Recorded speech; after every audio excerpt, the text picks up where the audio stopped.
Most people get a little bit of success, man. They are able to pay their bills. They're able to buy a car. They're able to live in a decent house. They're able to compete with their high school buddies or their circle of friends, and they're doing okay in that circle of friends. And that's where they stay. And they stay there until they die. And I want you to think about that. That's how people get in ruts. And the only difference between a rut and a grave is the depth of the hole. The degree of which you are rewarded is directly proportional to the degree of hard work that you put in. If you just do what you want right now all the time, one of the problems with that is you're going to get yourself in trouble. And everyone knows that. This is why 2-year-olds can't really live on their own, because they're whim predicated with no thought whatsoever for the iterating consequences of that into the future. Because people are self-conscious and can see the future, we have to bind our actions in the present in relationship to our future selves. You have to act now so you don't hurt you tomorrow and you next week and you next month and you in a year and 5 years and 10 years. And that's actually a community of potential selves that extends across time. You sacrifice the whims of the moment, so that's delayed gratification and maybe a definition of maturity. You sacrifice that because it's a better medium to long-term contract or covenant with yourself, but at the same time, that applies to everyone else, because there's no difference between me serving who I'm going to be when I'm 75 and me serving other people. That ethos unites. I want to tell you what people don't want to tell you. Why you stop is because you're lazy. You don't mind getting bad grades in school. It doesn't bother you enough to be mediocre, to be average, to sit around and watch people do great things. You don't mind it. You don't care enough about yourself. When that mind gets relaxed, man, you are it's supposed to be hard, man. It's supposed to be grimy. It's supposed to be gritty. It's supposed to be horrible.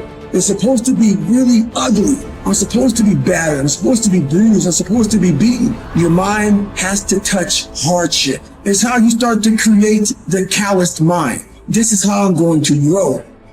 I guarantee you, when you do it, nobody can do it like you do it. The problem is you don't hardly do it. You love sleep too much. You love that alcohol too much. You love that substance too much. You love that vice too much. There's something that you love more than yourself, than your dreams, than your goals. Easy never pays well. So if you're thinking that it's just going to be a walk in the park, you're dead fucking wrong. You have to give it every fucking bit of effort and energy you have to pull it off. And you have to work harder than everyone else. Work while they sleep, learn while they party, save while they spend, and live like they dream. In any case, people do waste a lot of time, and they also act counterproductively a lot of the time.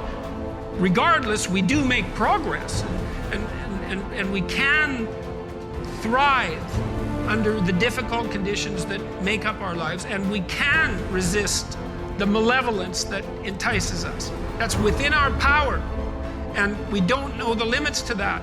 And we also know that it's better to, we all know this, that it's better to live courageously than cowardly. Everyone knows that. That's what you teach people that you love.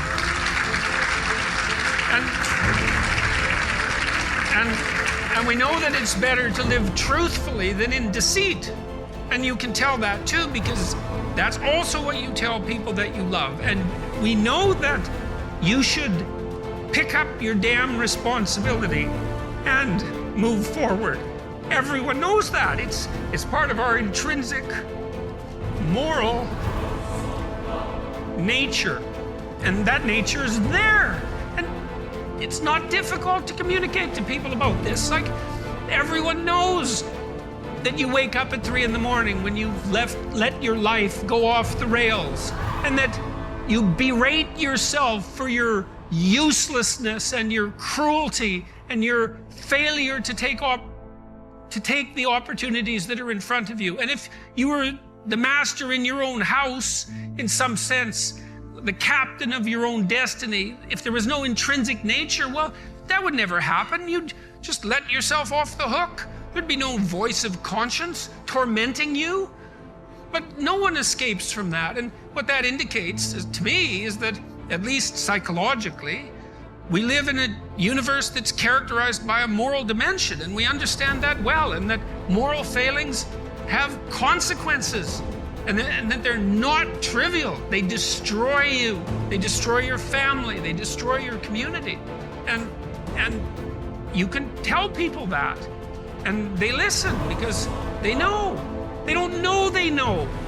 That's the thing, and maybe that's the thing about being an intellectual. You have the opportunity to articulate ideas that other people know, they embody, but they can't articulate. And that's what people tell me. They say, well, you help me give words to things that I always knew to be true but couldn't say. Or they say, I've been trying to put some of your precepts into practice. Responsibility being a main one, vision another, honesty, I suppose, bringing up the pack and saying, this is the fun part of doing all of this. Fun is a weak word. That it's the remarkable part of doing all this. I mean, I have people tell me constantly wherever I go. It's so delightful that, they were in a pretty dark place, and they tell me why. And there's plenty of dark places in the world, and they decided, well, maybe they were gonna develop a bit of a vision and take a bit more responsibility and start telling the truth and putting some effort into something. And they come up and they say, well, you can't believe how much better things are.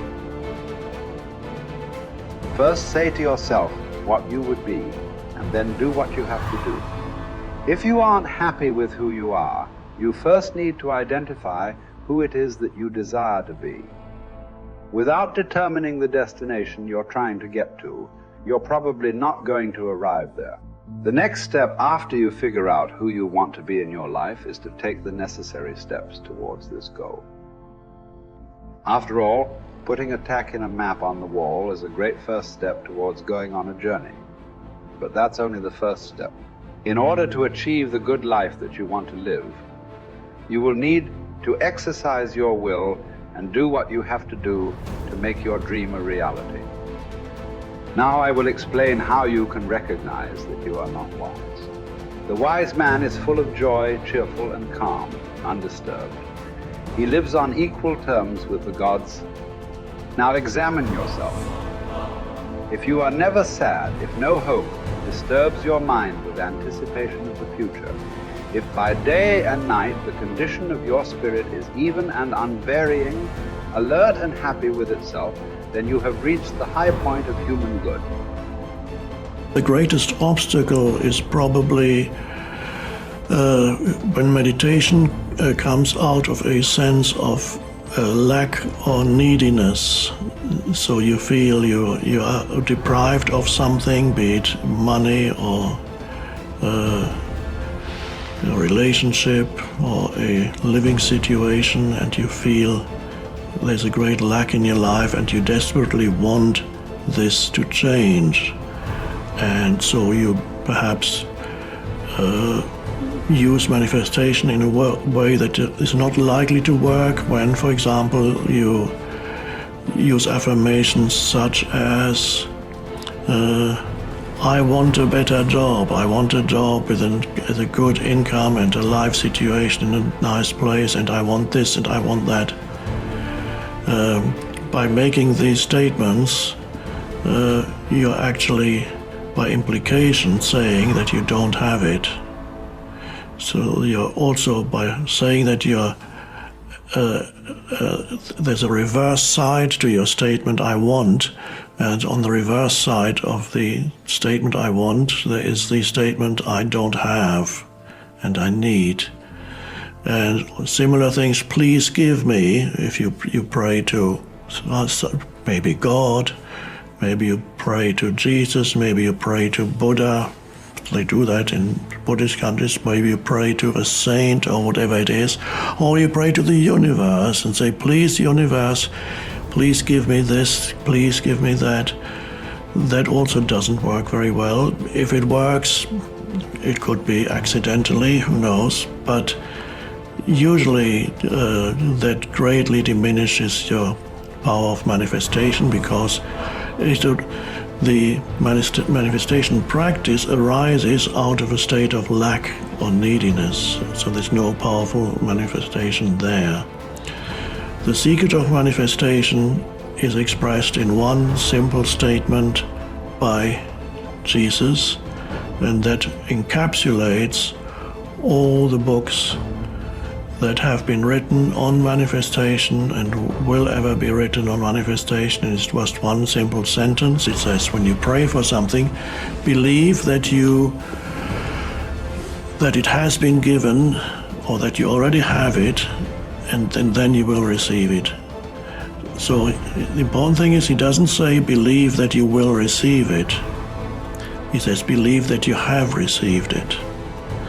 So there, the secret is hiding in that statement, believe that you have received it.